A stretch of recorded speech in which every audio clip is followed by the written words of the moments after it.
말씀의 주제는 결심입니다. 오늘 말씀 18절을 볼까요? 이렇게 돼 있죠. 나오미가 룻이 자기와 함께 가기로 굳게 결심함을 보고 그에게 말하기를 그치니라고 그랬습니다. 며느리 룻이 시어머니 나오미를 따라서 이스라엘 땅에 들어가기로 결심을 했습니다.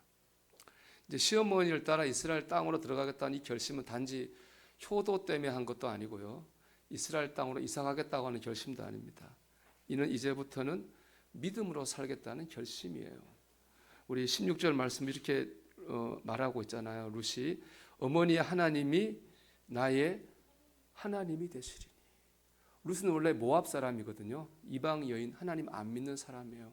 이제는 그 시어머니가 믿는 하나님을 내가 믿겠다, 이런 결심을 했습니다. 룻은 믿겠다는 결심을 가지고 이스라엘 땅으로 들어갔습니다. 그리고 그것 때문에 큰 복을 받았어요. 보아스라고 하는 참 멋진 남자를 만나서 결혼했고요. 그것도 더 큰 복이 있죠. 하나님의 구원 역사에 쓰임을 받았어요. 룻기 제일 마지막에 보면 족보가 나와요. 이렇게 돼 있어요.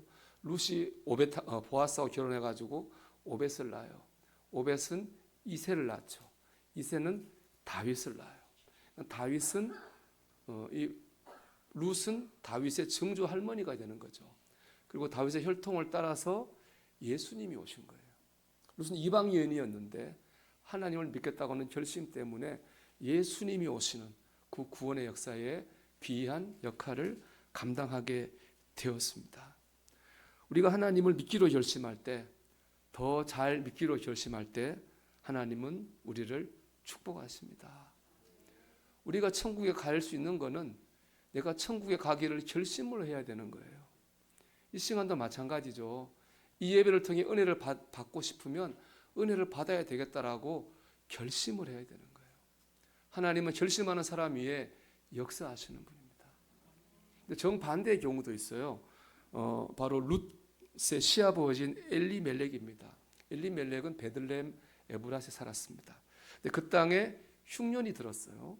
이 엘리멜렉은 흉년던 베들레헴을 떠나가지고 이방 땅인 모압으로 이사를 갔어요. 룻과 반대죠. 룻은 하나님을 믿으려고 이방 땅 모압을 떠나서 이스라엘 땅으로 들어갔는데 엘리멜렉은 흉년을 피해서 믿음의 땅을 떠나 모압 땅으로 이사를 갔어요. 서로 반대가 됐죠.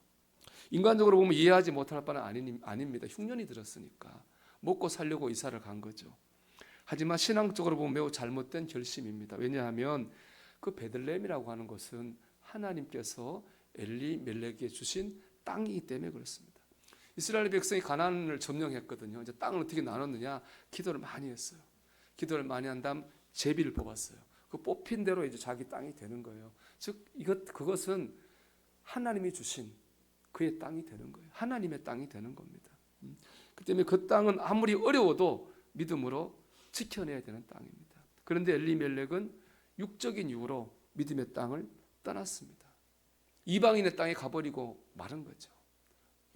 엘리멜렉은 잘못된 결심을 했습니다. 그 결과 어떻게 됐을까요? 룻기 1장 3절 말씀 보면 이렇게 되어 있습니다. 나오미의 남편 엘리멜렉이 죽고, 엘리멜렉이 죽었어요. 살자고 이사 갔는데 거기서 죽었어요. 또 1장 5절을 보면 이렇게 되어 있습니다.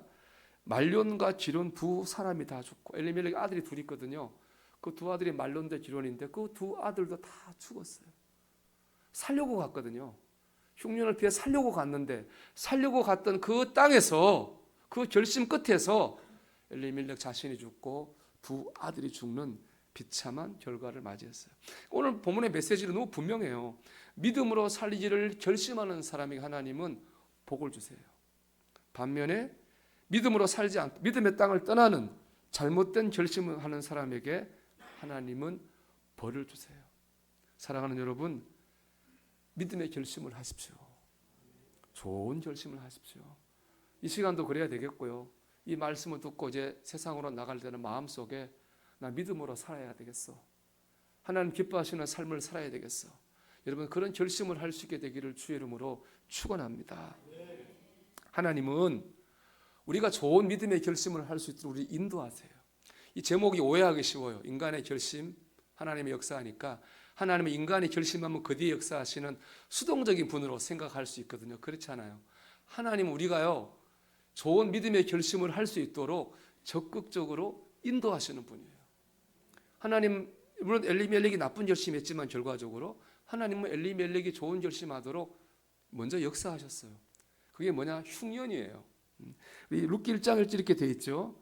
사사들이 치리하던 때에 그 땅에 흉년이 드니라. 사사들이 치리하던 때는 사사 시대를 말하는 거고, 그 땅은 가나안 땅, 약속의 땅, 하나님 신 땅이에요.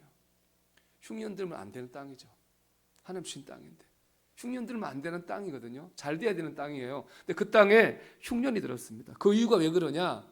이 룻기 바로 앞에 사사기거든요. 사사기 제일 끝이 21장 25절인데 거기에 그 이유가 한 마디로 나와요. 그때 이스라엘의 왕이 없으므로 사람이 각기 자기의 소견에 옳은 대로 행하였더라. 그때 이스라엘의 왕이 없다는 말은 반은 맞고 반은 틀렸어요. 먼저 인간적으로 맞는 말이에요. 이스라엘의 왕정이 나중에 실행이 됐기 때문에 이때는 왕이 없어요. 그런데요, 사람 왕은 없는데요, 누가 있어요? 하나님이 거기 있잖아요. 약속의 땅이니까 왕이신 하나님이 있어요. 그럼 이스라엘 백성은 왕이신 하나님을 믿고 하나님의 말씀을 따라 사는 거예요. 그런데 그들은 하나님을 왕으로 인정하지 않았어요. 토착 문화를 쫓아서 우상을 숭배했고요, 하나님의 말씀을 떠나 잘못된 삶을 살았어요. 잘못된 결심을 한 거죠. 그 결심의 결과가 뭐예요? 흉년인 거예요. 흉년인 거예요. 하나님께 흉년을 주신 이유는 뭡니까? 왕신 하나님을 무시하지 말고 하나님을 왕으로 믿고 제대로 살아가라 라고 하는 인도하심이 바로 뭡니까? 흉년인 거예요. 그럼 엘리멜렉은 어떻게 했어야 됩니까? 하나님을 왕으로 믿고 살았어야 되는 거예요. 하나님 뜻이구나. 재밌는 건 뭐냐면 엘리멜렉이란 이름 뜻이 뭐냐면은 하나님은 나의 왕이시다는 뜻이. 이게 참 하나님 성경의 신비한 법칙이죠. 사사기 하나님을 왕으로 인정 안 하니까 망한 거예요. 근데 그 다음날 룻기 1장 1절에 나오는 주인공이 누구냐? 엘리멜렉인 거예요. 하나님은 나의 왕이시다라는 이름을 가진 사람. 즉 하나님이 나의 왕이시다를 못했기 때문에 안 된 거거든요. 그럼 이제 하나님의 나의 왕이시다, 엘리멜렉이 엘리멜렉답게 살라는 거예요. 이게 하나님의 뜻인 거죠. 엘리멜렉은 이를 깨닫고 하나님을 믿으며 제대로 살았어야 되는 거예요. 그런데 엘리멜렉은 이제 그렇게 하지 않았죠. 여러분, 하나님께서 우리를 옳은 결심으로 인도하셔요. 그 중에 하나가 뭐냐? 기근이에요. 고난이에요. 고난을 통해서 인도하시죠. 우리가 그렇기 때문에 모든 일 가운데 하나님의 뜻을 구해야 됩니다.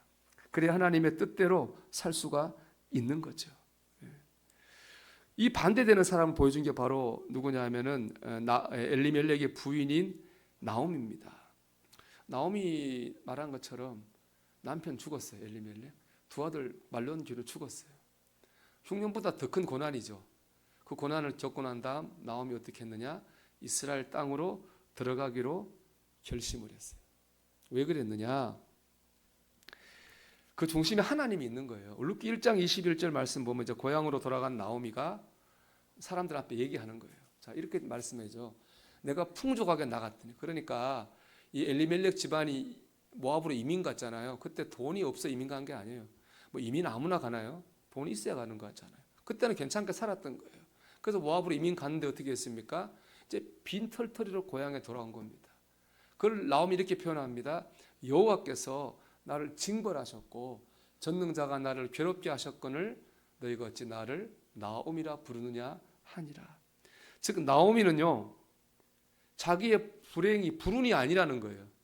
자기의 불운은 뭐 때문에 뭐라는 거죠? 하나님의 징벌이라는 거예요. 우리가 이런 고난을 당하는 거는 불운이 아니고 누구 때문도 아니고 우리가 믿음으로 살지 못해서 하나님 잘못된 결심을 해서 하나님 깨닫게 하시려고 우리에게 이런 고난을 주셨다는 거죠. 그리고 믿음의 땅으로 돌아오는 결단을 한 겁니다. 여러분, 하나님은 이 한 주간도 우리가 옳은 결심하도록 인도하실 줄 믿습니다. 여러분, 그러니까 우리가 모든 일 가운데 하나님의 뜻을 구해야 됩니다. 어려운 일 가운데서도 마찬가지죠. 하나님 뜻을 구할 때 그 뜻을 따라서 우리가 잘못된 결심이 아니라 옳은 결심, 믿음의 결심, 축복받는 결심을 하게 될 줄로 믿습니다. 그리고 믿음의 결심은 나만 살리는 게 아니라 다른 사람도 살립니다. 제가 참 이 말씀 묵상하면서 아무리 생각해도 신기한 게 있어요. 며느리 룻이 어떻게 시어머니 나오미를 따라갔을까 궁금하더라고요. 여러분 뭐 며느리하고 시어머니는 아무래도 관계가 좀 껄끄럽잖아요. 그렇죠? 예, 그래서 뭐 농담이겠지만은 뭐 시자 들어간 건 안 한다고 하잖아요. 시금치도 안 먹고 뭐 시편도 안 읽고 그런 게 이제 이래 뭐 사실은 아니겠지만은 사실 그런 관계 좀 그런 관계잖아요. 저는 모르지만 그렇잖아요. 그런데 어떻게 이 며느리가 자기 친정어머니를 쫓아가야지 시어머니를 쫓아갔을까? 그러면 또 나오미가 뭐 재산이 많아서 얻을 게 없어요. 과부잖아요. 그 당시 과부는 제일 가난한 사람이거든요. 지금 진짜 시어머니 나오미 쫓아가봤자 이익이 하나도 없어요. 그런데 며느리 룻이 친정어머니가 쫓아가고 시어머니를 쫓아가지고 이스라엘 땅으로 들어갔어요. 여러분 이해가 되세요? 잘 안 되더라고요. 그래서 성경을 한번 찾아보니까 이게 이런 뜻이구나 생각을 했어요. 자, 16절 하반절 볼까요? 룻이 이렇게 고백하죠. 어머니의 하나님이 나의 하나님이 되시리니. 룻은 누굴 쫓아간 거예요? 어머니의 하나님을 쫓아간 거예요. 나오미를 쫓아간 게 아니라 나오미가 믿던 하나님을 쫓아간 거예요. 나오미가 믿는 걸 보고 감동을 받은 거예요. 우리 시어머니가 믿는 하나님이라면 내가 믿어야 되겠다. 내 인생을 다 바쳐서라도 믿어야 되겠다. 라는 결단을 하고 하나님을 쫓아간 거죠. 그러면 이 룻을 감동시킨 나오미의 결심은 무엇입니까? 첫째로 나오미는 믿음으로 살기를 결심했습니다. 조금 전에 말씀드린 것처럼 나오미는 큰 불행을 겪었잖아요. 남편 죽고 아들 둘 죽고. 그렇지만은 불행 그것 때문에 좌절하거나 자기 인생을 포기하지 않고 깨달았죠. 하나님을 믿는 믿음으로 살기로 결심했습니다. 그 불행 앞에서 믿음으로 사는 나오미의 모습을 보고 룻이 감동을 받은 거예요. 여러분 영적 감동을 있잖아요. 그 사람이 잘 나갈 때 잘 못 줍니다. 그 사람이 잘 나가면 부러워하지 그걸 또 영적 감동을 받지는 못합니다. 언제 영적 감동을 많이 받습니까? 어렵고 힘든 중에서도 믿음으로 사는 모습 보면 신앙적인 감동을 받게 되는 거예요. 어제 우리 지방에 예수 축제라고 하는 애들 잔치였는데 제가 설교를 했어요. 설교 준비하다 이런 구절이 있어 제가 인용했습니다. 최후에 웃는 사람이 승자가 아니라 자주 웃는 사람이 승자다. 그렇습니다, 여러분. 신앙적 승리라고 하는 것은 이 악물고 참는 게 아닙니다. 어려움 가운데서도 하나님으로 말미암아 감사할 수 있고 기뻐할 수 있는 게 신앙적인 승리인 줄로 믿습니다. 룻은 그런 시어머니 보고 감동을 받은 거예요. 우리 어머니 하나님 나도 믿어야 되겠다. 여러분 하나님으로 말미암아 긍정적 태도를 유지하십시오. 그럴 때 다른 사람에게 믿음의 감동을 주는 겁니다. 두 번째, 사람을 의지하지 않고 하나님을 의지하겠다는 결심이 나오미의 결심이에요. 자, 이제 이스라엘로 들어가기로 결심한 나오미가요, 며느리 둘을 불러요. 큰 며느리 오르바, 둘째 며느리 룻 불러놓고 다 고향으로 돌아가라고 풀어준다 그랬다. 돌려보냅니다. 이 굉장한 결단이죠. 지금 나오미는 혼자잖아요. 가진 것도 없어요. 그것도 나이도 또 많아요. 외롭고 살기가 힘들어요. 그것도 그나마 의지할 수 있는 건 뭐예요? 젊은 두 며느리예요. 그렇잖아요. 근데 그 며느리마저 보낸 거예요. 그러면 오로지 혼자서 이 어려움을 감당해 나겠다는 결단이죠. 나오미는요, 사람 의지하지 않은 거예요. 나오미는요, 하나님을 의지했어요. 룻이 그걸 본 거예요. 시편 146편 1절과 3절의 말씀입니다. 귀인들을 의지하지 말며 도울 힘이 없는 인생도 의지하지 말지니 그의 호흡이 끊어지면 흙으로 돌아가서 그날에 그의 생각이 소멸하리로다. 야곱의 하나님을 자기의 도움으로 삼으며 여호와 자기 하나님에게 자기의 소망을 두는 자는 복이 있도다. 여러분 우리는 다 한계가 있어요. 너나 할 것 없이 한계가 있어요. 우리 연약해요. 너나 할 것 없이 연약하다고요. 누가 누구를 의지하겠어요? 그런 생각 버려야 됩니다. 혹시라도 내가 또 누군가의 의지가 되어주겠다, 언제나 의지가 되어주겠다, 교만이고 착각입니다. 여러분 우리는 하나님을 의지해야 됩니다. 내가 사랑하는 그 사람 하나님을 의지하게 만들어야 되는 거예요.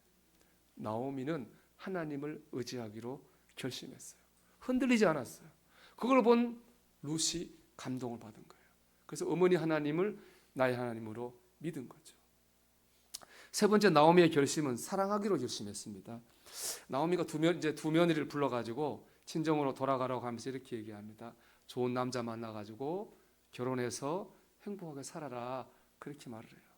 이제 두 며느리 보내면 혼자 힘들게 사는데 자기 그 결정하면서까지 두 며느리의 인생을 걱정해 주었습니다. 사랑하니까 그렇게 했겠죠. 그 사랑의 인격의 말에 루시 나는 감동을 먹었을 것 같아요. 그 당시에 뭐 가지 말라면 못 가는 건데 자기 인생을 생각해주는 그 사랑의 모습에 루시 감동을 받은 거죠. 여러분, 우리가 사랑하기로 결심해야 됩니다. 그럴 때 감동을 주는 겁니다. 하나님 주신 가장 큰 두 계명이 뭡니까? 온 힘을 다해 하나님을 사랑하고 같은 크기로 다른 사람을 사랑하라는 거예요. 우리 기독교는 사랑의 종교예요. 여러분, 사랑하기로 결심하십시오. 미운 사람이 있어도 사랑하기로 결심하십시오. 물론 우리가 그 사람 사랑한다고 해서 그 사람 변할 거다 기대하지 마십시오. 그 사람이 내 마음 알아줄 거다 생각하지 마십시오. 우리는 그 사람 보고 사랑하는 게 아니잖아요. 오늘 말씀 보면 우리가 믿음으로 결심하면 하나님의 그 결심 위에 축복하시잖아요. 우리가 사랑하기 힘든 사람도 사랑하기 결심하는 그 순간에 하나님께서 우리에게 복을 줄 줄로 믿습니다. 그것이 바로 기도의 응답이 되겠죠. 여러분, 믿음으로 나오미의 결심, 난 어려워도 믿음으로 살 거야. 나는 하나님만 의지할 거야. 나는 하나님 뜻 따라 사랑할 거야. 이 나오미의 결심을 따라 여러분 결심하시길 축복합니다. 그것이 여러분도 살릴 거고, 여러분이 그렇게 결심할 때 여러분을 지켜보는 누군가가 여러분을 통해서 믿음의 감동을 받고 그도 믿음의 땅으로 나오는 결심을 하게 될 줄로 믿습니다. 마지막으로 여러분과 묵상하고 싶은 단어가 하나 있습니다. 1절에 나오는 거류라는 단어예요. 1절 하반절 말씀은 이렇게 돼 있어요. 그의 아내와 두 아들을 데리고 모압 지방에 가서 거류하였는데, 거주가 아니잖아요. 거류예요. 거주는 뭐죠? 눌러 앉는 거예요. 거류는요, 잠깐 머무르는 거예요. 그러니까 엘리멜렉은 처음부터 모압에 눌러 앉을 생각이 전혀 없었어요. 잠깐 거기 있다가 흉년이 좀 나아지면 다시 돌아올 생각을 한 거예요. 그래서 거주한 게 아니라 거류했다고요. 그런데 뜻대로 됐어요? 안 됐잖아요. 결국에는 거기 눌러 앉았고 거기서 벌을 받아서 그가 망하게 됐습니다. 이 말씀 묵상할 때 떠오르는 분이 있어요. 이전에 이제 교회 다닐 때 만난 분인데요. 권사님 남편이에요. 그 교회를 안 나오셨는데 그분이 이제 그 집에 신방을 갔습니다. 그분이 앉아 계신데 제가 그때 찬송가, 그때 찬송한 331장입니다. 지금 273장인데 나 주를 멀리 떠났다 이제 옵니다. 나 죄의 길에 시달려 주여 옵니다. 나 이제 왔으니 내 집을 찾아 주여 나를 받으사 맞아주소서. 찬송을 하는데 그 70대 중반에 그 노인이 펑펑 울어요. 어린애처럼 엉엉 울어요. 사연이 이래요. 이분이 젊었을 때 신앙이 엄청 좋았어요. 지금은 조사라지만 그때는 반사라고 그랬어요. 조사도 하고 믿음이 참 10대 후반에 믿음이 좋았어요. 근데 가난해요. 스스로 생각이 드는 거예요. 내가 너무 가난해서 하나님 영광을 가리는 것 같아. 내가 이러지 말고 돈을 좀 벌어야 되겠다. 그래 좀 잘 살아야 되겠다. 그래서 하나님 영광을 드러내야지. 그런 마음을 가지고 잠시 교회를 떠났어요. 그게 50년이 지난 거예요. 그 지난 날을 돌아보면서 이 똑같잖아요. 목사님, 제가 50년을 내가 좀 잠시 떠날 거라고 생각을 하고 떠났는데 50년이 지났습니다. 이 찬송 가사처럼 그 50년 시간 동안 뭐 이룬 것도 없고 그저 죄의 길에 시달려 살았습니다. 그렇게 울더라고요. 여러분, 잠깐이 내 뜻대로 안 됩니다. 내가 지금 바쁘니까 힘드니까 마음이 좀 불편하니까 잠깐 쉬었다가 회복되면 다시 열심히 믿어야지 신앙생활이 그렇게 안 됩니다. 이 거리라고 하는 단어가 이 히브리어로 구루예요. 구루는 뭐냐면은 길에서 잠시 벗어나 있는 거예요. 다른 길로 가는 게 아니에요. 반대로 가는 게 아니에요. 이 길로 가긴 갈 건데 잠시 벗어나 있는 게 바로 거류거든요. 그럴 줄 알았거든요. 근데 그러지 못했잖아요. 결국에 잘못된 길로 갔고 망하는 길로 가게 된 거죠. 이런저런 이유 때문에 한 주 두 주 예배에 빠지다 보면은 믿음을 잃어버리는 거예요. 신앙이 뜨거운 사람 마찬가지죠. 신앙이 뜨거운 사람도 이런저런 이유 때문에 이 예배 안 나오고 저 예배 안 나오고 자꾸 하다 보면은 뜨거웠던 믿음은 다 식어지는 거예요. 그게 신앙생활이에요. 거리가 거주가 되는 거거든요. 여러분, 우리가 잠깐이라도 벗어나려고 하지 않기를 바랍니다. 힘들어도 하나님께서 내주신 믿음의 땅을 지키기를 바랍니다. 우리 거기서 응답을 받을 거예요. 우리가 여러분 기도 응답 받기 전에 항상 뭐가 옵니까? 시험이 온다고요. 항상 기도 응답 받기 전에 시험이 와요. 엘리멜렉에 시험이 있을 거죠, 생각해요. 그 시험을 이기는 결심이잖아요. 그 결심을 할 때 하나님께서 기도에 응답하십니다. 사랑하는 여러분, 하나님은 좋은 결심 위에 복을 주시는 분입니다. 우리 이 하나님을 바라보면서 이 한 주간에 하나님이 기뻐하실 믿음의 결심을 할 수 있는 저와 여러분이 되기를 주님의 이름으로 축원합니다.